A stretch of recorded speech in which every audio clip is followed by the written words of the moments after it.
Thanks so much, Amala. Tula is stepping up again. If you're online, we welcome your questions through the chat box.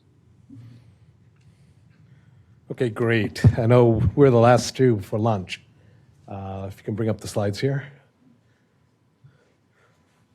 Okay, perfect. And button's not working. Can you go to the next slide? Okay, whoop, go back one slide. All right, I have a billion conflicts of interest.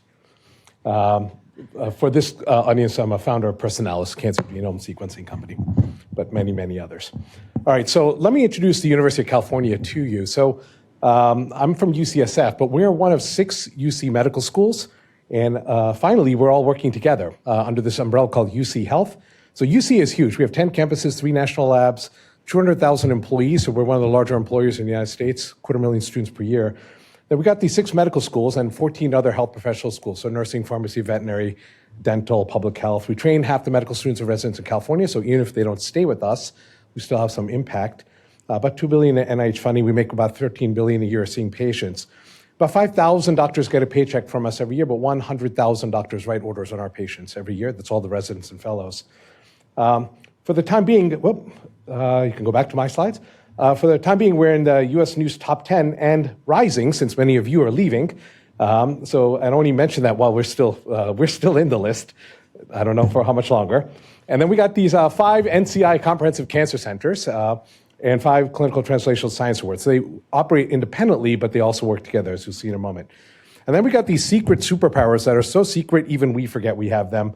IRB reliance, so if any one of our medical schools approves it in IRB, the others automagically approve it. And then centralized contracting. So if a contract is signed at the office of the president, then all 10 campuses agree, no renegotiation of terms needed. So whether it's Google or Genentech or any of the others here. And now we have this moniker, this umbrella across the entire health enterprise called the University of California Health. And this has been set up to eventually and aspirationally build a single accountable care organization for the University of California someday, right? 5 to 10 years. But the minute you've made that business decision that you want to deliver care per member per month, take on risk, you got to figure out whose care are you going to deliver. Is it going to be the UCLA way or the UCSF way or the UC San Diego way? Boy, it helps to have a central data warehouse to figure out which is the right way to do it. And so that's why we have a central data warehouse. Now, I'm going to talk about 2 different aspects here, but really talk about the UC-wide. Each campus has their own data warehouse that goes deeper. So for example, at UCSF, we have the structured data, but we also have the images, the cancer genomes, and all the notes. That's deeper. But I'm going to be spending most of the time talking about the UC-wide, which is across all 6 academic health centers here. So it's the latest numbers here, and you see the logos on the right. So this is UCSF, UCLA, Irvine, Davis, San Diego, and Riverside. So 6 academic health centers. Riverside is our baby sibling. It's a brand new medical school, no hospitals there yet. The other 5 are obviously massive. And I would probably challenge you, this is the only setup with 6 academic health centers, bulk data sharing with each other every 2 to 4 weeks amongst each other, amongst ourselves. We've had Epic since now for 11 years. So we have 11 years of longitudinal data. We're just coming up on 9 million patients with this so-called modern data. So it's every dose of every drug, every pulse, vital sign, every pain score for 9 million patients. You see some of the numbers, about a third of a billion encounters, 1 billion procedures, of which 50 million of them are radiology. So that means we have 50 million DICOM files plus in our setup. 1.3 billion blood prescriptions or medication orders, 45 million devices. 1.4 million doctors have seen these patients over the past decade. And you can see 5.2 billion blood tests, vital signs. And the other way I like to put it, so since we're not just primary care, obviously, we have everything from Tylenol to CAR T cells, right? Tylenol is the cheapest thing we can deliver to a patient. CAR T cells are probably the most expensive thing when I last looked that we do to patients, and we obviously have everything in between. It's merged with state data, pathology and radiology text elements. Okay, we've been talking about imaging all morning, but we're at least getting the text.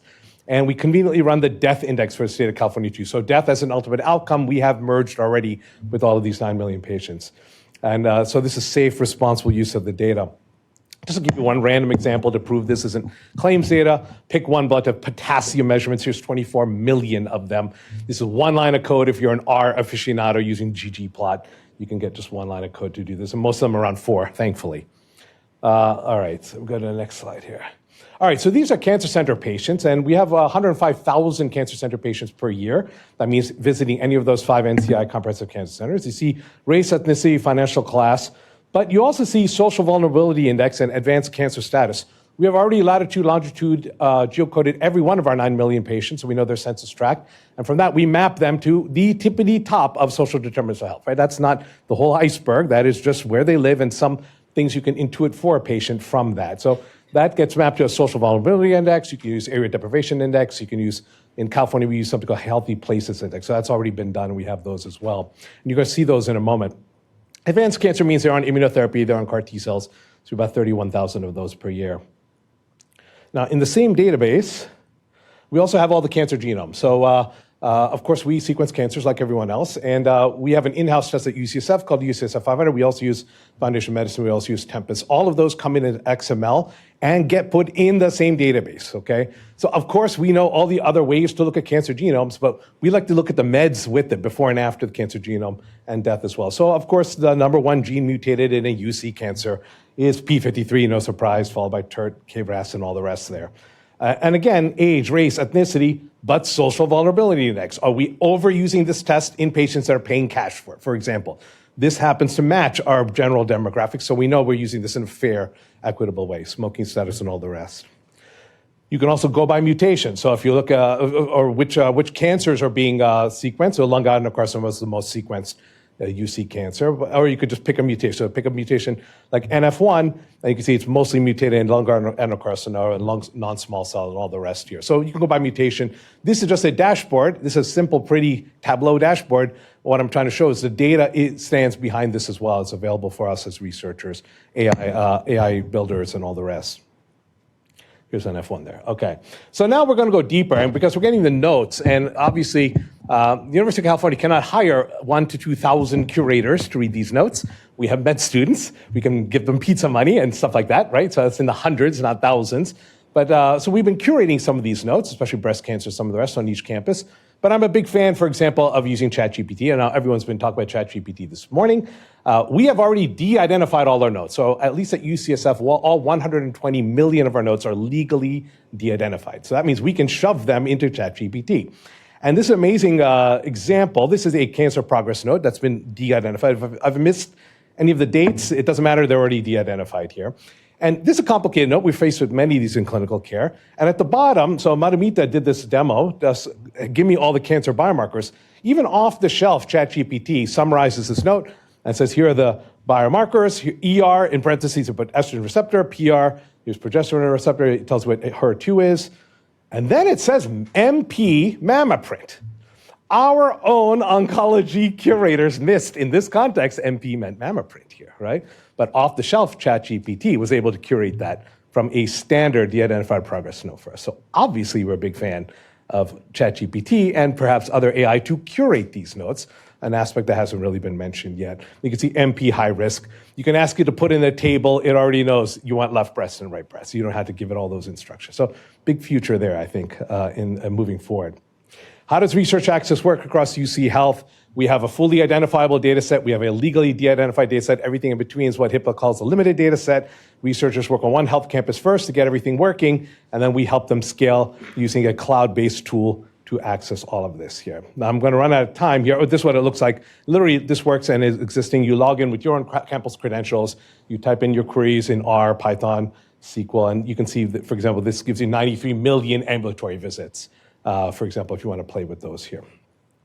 What this means is even a grad student has access to this across the University of California. This is one of my grad students who was just looking at what is our outcome with CAR T cells. Michelle Wang, as a fourth-year grad student, was able to pick all 136 patients who have already received CAR T cells and was able to make a Kaplan-Meier survival plot, which you see actually beats the Zuma-1 trial. So we're doing better than Zuma-1, even though our patients are sicker. They need bridging therapies, which excluded them from Zuma-1. So they're sicker, but they do better. And then with a very quick, crude AI on the right, you can see what are the risk factors that lead to survival in 6 to 12 months to 18 months. Even a fourth-year grad student can do this at the University of California now because all that data is mobilized for all of them. Now, last 30 seconds, I'm going to skip through this. I want to give you a positive example because hopefully this will kind of lead to some discussion here. It still does pay me. To train AI, we're going to need a lot of data. We have a lot of data at UC, but obviously we all collectively have more. But we still struggle to actually want to get to share data collectively because we're in some ways competitors. At UC, this works because we are far enough apart, we're not competitors. this wouldn't happen in Boston and New York City very well. I mean, you're all competing for patients. But I want to put out the positive aspect of what NCATS was able to do during COVID. They were able to motivate, arm twisted, 100 health systems to bulk data share all COVID positive, all SARS-CoV-2 positive patient data in a central repository. And it was actually run by a third-party company, Palantir. Common national IRB reliance, local IRB for the question side, data access committee for access, nearly 500 listed data projects using this data, 53 publications to date. And they did a lot of arm twisting. Again, none of this is in writing, but if you weren't going to participate, God help you if you were going for your renewal for your CTSA in 5 years. Okay, now I don't blame them. And still, NCI gives us dollars every single 5 years for NCI comprehensive cancer centers, and they still don't mandate this. And I am shocked that they were able to do this in 5 months, 6 months. And look, we were kicking and screaming, but we contributed data as well.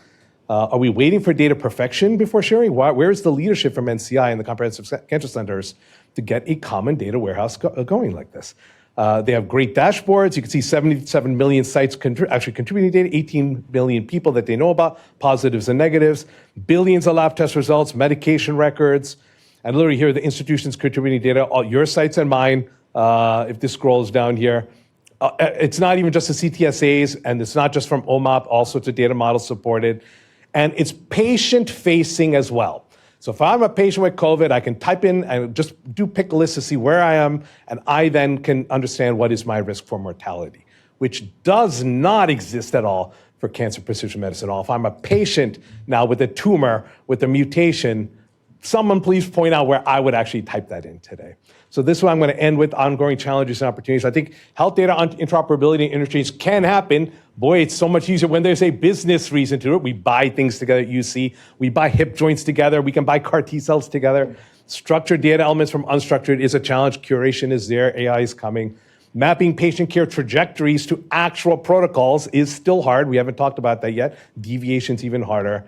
Just because I have all this data in one place, we can make pretty dashboards, doesn't mean you can get a single doctor to use any of this. Cross-campus clinical trials still very hard to incentivize, even though we have IRB reliance, because the incentives are just not there to push against the remaining resistance. We have essentially zero cancer precision medicine tools for patients. I would love to be proven wrong on that one. And is there any way we can learn from the NCATS experience during this arm twisting all of us to share that data successfully? Now they're going to autoimmune disease, they're going to others. Boy, what's going to happen when NCATS actually goes after cancer? Maybe they'll beat NCI at this. Again, just to be provocative. Thank you. Thanks so much, it's cool.